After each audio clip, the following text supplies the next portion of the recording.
নমস্কার। যুক্তি তর্ক সঙ্গে অর্কয় আপনাদের স্বাগত। আপনাদের সঙ্গে আমি অর্কপ্রভ সরকার। মঙ্গলবার, মহানাটকীয় মঙ্গলবার বলাই ভালো। সুপ্রিম কোর্টে 4 ঘন্টার বেশি সময় ধরে এই নিয়োগ মামলার শুনানি হলো। তারপরে একটা শর্ট অর্ডার দেন ভারতবর্ষের প্রধান বিচারপতি ডিওয়াই চন্দ্রচূড়। সেই আদেশের পর মুখ্যমন্ত্রীর উচ্ছ্বাস, সমাজ মাধ্যমে পোস্ট, তিনি তৃপ্ত, রিল্যাক্সড, সুপ্রিম কোর্টের বিচারপতিদের ধন্যবাদ, শিক্ষকদের অভিনন্দন। এমন একটা ভাব করলেন যেন সমস্ত দায়ভার থেকে তার সরকার মুক্ত হলো। কিন্তু মাননীয় প্রধান বিচারপতি ডিওয়াই চন্দ্রচূড় তার পর্যবেক্ষণে কি বলেছেন?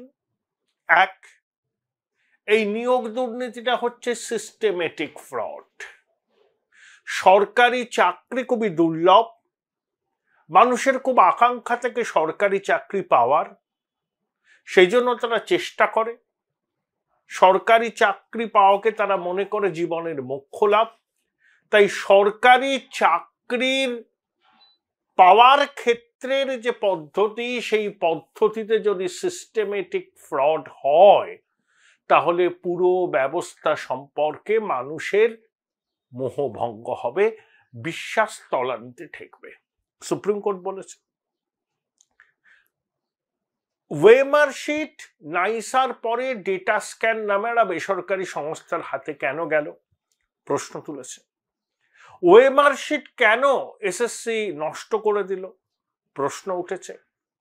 2016 সালের যে প্যানেল, কি এমন প্রয়োজন পড়ল সেই বিতর্কিত প্যানেল থেকেই এসএসসির দাবি ওয়েটিং লিস্টে থাকা প্রার্থীদের নিয়োগ দেওয়ার জন্য তারা সুপার নিউম্যারিক পোস্ট করেছিল।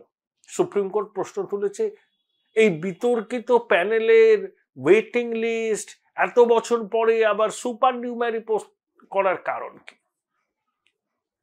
বিষয়টা কি ওয়েটিং লিস্টে থাকা প্রার্থীদের নিয়োগ দেওয়ার জন্য সুপার নিউম্যারিক পোস্ট করা হয়েছিল, যেটা এসএসসির আইনজীবী সওয়াল করেছেন।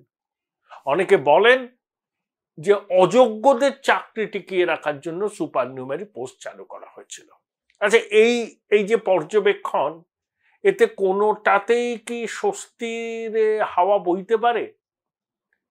13 তলা 14 তলা কালীঘাট, ক্যামাক স্ট্রিট, বিকাশ ভবন, আচার্য ভবনে।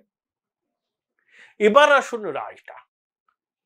16 জুলাই পর্যন্ত স্থগিতাদেশ রইল, অর্থাৎ 25,753 জন শিক্ষক অশিক্ষক যাদের চাকরি বাতিল হয়েছিল সম্ভবত 22 এপ্রিল কলকাতা হাইকোর্টের মাননীয় বিচারপতি দেবাংশু বসাক ও মোহাম্মদ সাব্বার রশিদির ডিভিশন বেঞ্চের রায়।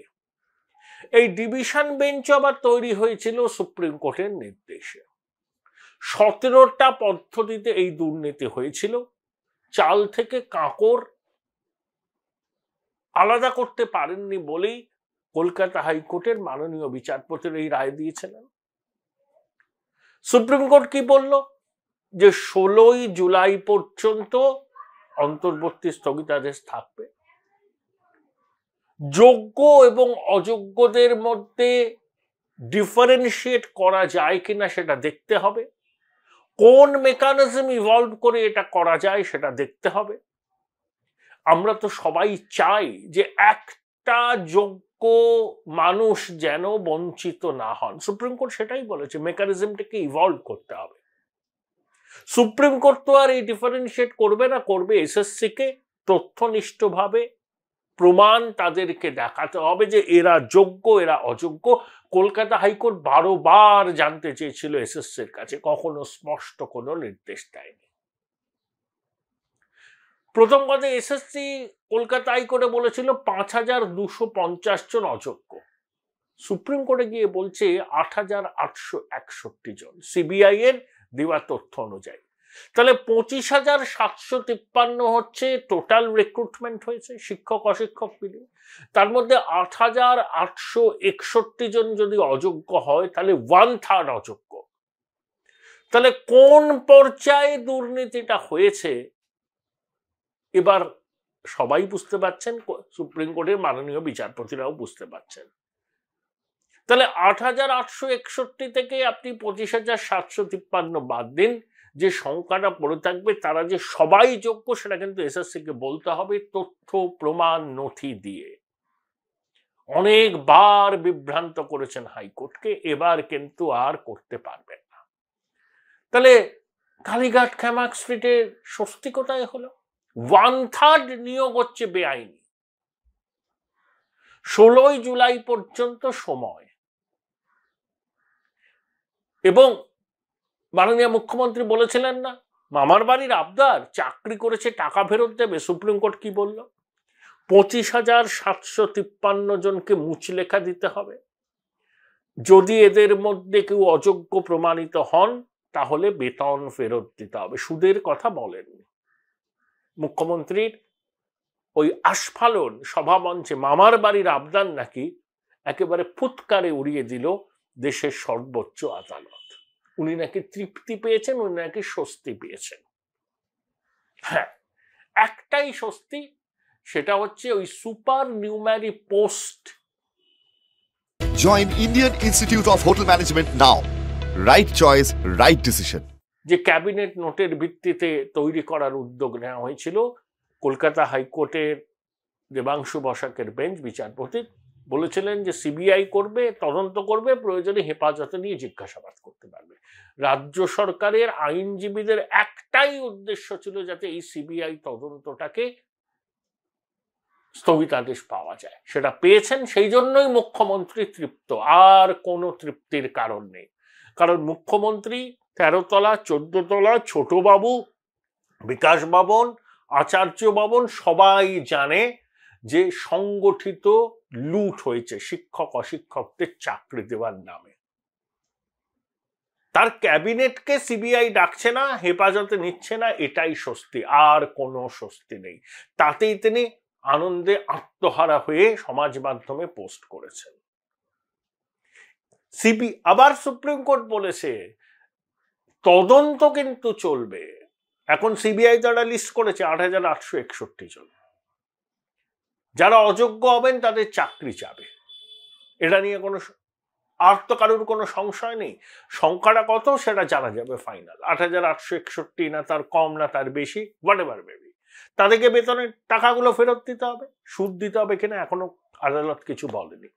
তারা তো টাকাগুলো দিয়েছিলেন শাসক দলের নেতাদের, দালালদের। তারা টাকাও দিলেন, চাকরি গেল, টাকা আবার ফেরত দিতে হবে, বেতনের টাকা। তাহলে সেই অযোগ্যরা সিবিআই যখন ডাকবে, সিবিআই এর জিজ্ঞাসাবাদের মুখে মুখে কি আর কুলুপ পেটে থাকবেন? তারাও তো বলবেন যে কাদের টাকা দিয়েছেন, কিভাবে টাকা দিয়েছেন, সত্যিই কি কোনো কাকু ডাকুকে টাকা দিয়েছেন, সত্যিই কি কুন্তল শান্তনুর মতো এজেন্টদের টাকা দিয়েছেন, নাকি শতরঞ্জনকে দিয়েছেন, নাকি অন্য কোনো স্থানীয় মাতব্বর প্রভাবশালীদের দিয়েছেন? তারা কিন্তু বলবেন, কারণ তাদের তো হারানোর কিছু নেই। তারা টাকা দিয়ে চাকরি পেয়েছিলেন, সেই চাকরিটা থাকছে না, উপরন্তু যে বেতন পেয়েছেন সেই বেতনটা ফেরত দিতে হবে। অনেকে জমি বাড়ি সম্পত্তি বিক্রি করে টাকাটা দিয়েছিলেন, তারা তো সর্বশান্ত হলেন, পথে বসলেন। তাহলে যাদেরকে তারা টাকাটা দিয়েছিলেন তাদের কথা নিশ্চয়ই তারা সিবিআই কে বলবেন। এখন সেই সূত্র ধরে সিবিআই এবার ডাকাডাকি শুরু করবে। তদন্ত কিন্তু বন্ধ হচ্ছে না, প্যান্ডোরার বাক্স খুলে যাবে। তখনও কিন্তু প্রভাবশালীদের ডাকাডাকি হবে এবং প্রয়োজনে আদালতের নির্দেশে হেফাজতে নিয়ে জিজ্ঞাসাবাদেরও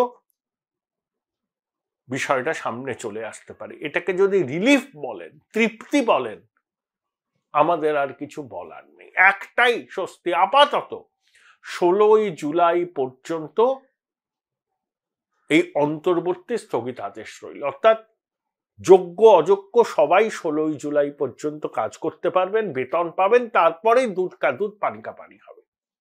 ভাবুন, অনেকে তো যোগ্য আছেন, তাদের এডুকেশনাল কোয়ালিফিকেশনও ভালো, অনেকে অন্য, আমি এক জায়গায় পড়ছিলাম পুলিশের পাকা চাকরি ছেড়ে এখানে এসেছিলেন, তাদের তো বিনিদ্র রজনী কাটাতে হবে,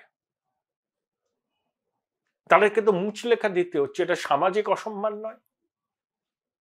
এর জন্য দায়ী কে? আদালত না?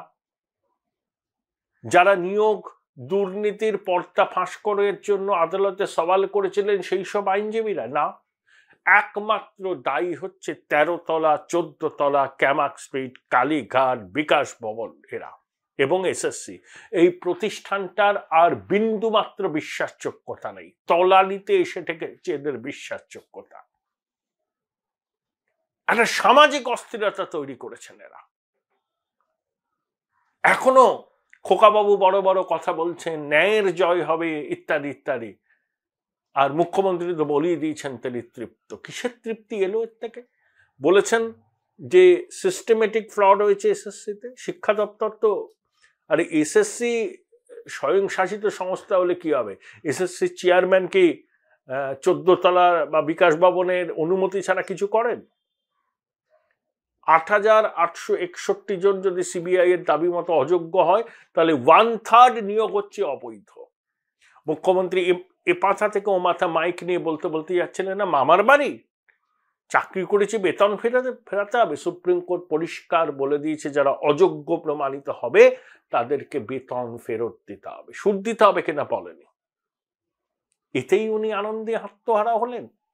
তার শিক্ষা দপ্তর, তার এসএসসি সিস্টেমেটিক ফ্রড করেছে বলছে দেশের সর্বোচ্চ আদালত। তারপরেও চক্ষু লজ্জার খাতিরেও চুপচাপ থাকতে হয়। লাজ লজ্জা বিসর্জন দিয়ে 14 তলা ক্যামাক স্ট্রিট কিরকম মিথ্যাচার করছেন এবং বঙ্গবাসীকে বিভ্রান্ত করছেন। এই যে সামাজিক অস্থিরতাটা সৃষ্টি হলো, এর নেপথ্যে কারা এটা মানুষ জানবে না। আদালত তো সামাজিক অস্থিরতা সৃষ্টি করেন। আদালত চাল থেকে কাঁকড় আলাদা করতে পারেনি। বারবার করে তারা এসএসসি কে বলেছে যারা যোগ্য তাদের তালিকা দিন। 12 বার, 1 ডজন গপ্প না। ভেবেছিলেন এমনি করেই যাই যদি দিন যাক না। রবীন্দ্রনাথের কথা আছে না, অদৃষ্টেলে সুধালেম চিরদিন মিছে, অমোঘ নিষ্ঠুর বলে কে মোরে ঠেলিছে, সে বলিল চেয়ে দেখো দেখিনে মামি, সম্মুখে ঠেলিছে মোরে পশ্চাতের আমি। সিদ্ধার্থ মজুমদার যদি রবীন্দ্রনাথের এই অমোঘ বাণীর মনে রাখেন তাহলে ভালো করবেন, না হলে সখাত সলিলে তিনি ডুববেন এবং পশ্চিমবঙ্গে যে সামাজিক অস্থিরতা তৈরি হয়েছে তার দায় এসএসসি কে নিতে হবে, বিকাশ ভবনকে নিতে হবে, মহিষী নারীকে নিতে হবে, আর টবে লাগানো কাজকে নিতে হবে। এটা সত্যি, এটা সত্যি, এটা সত্যি।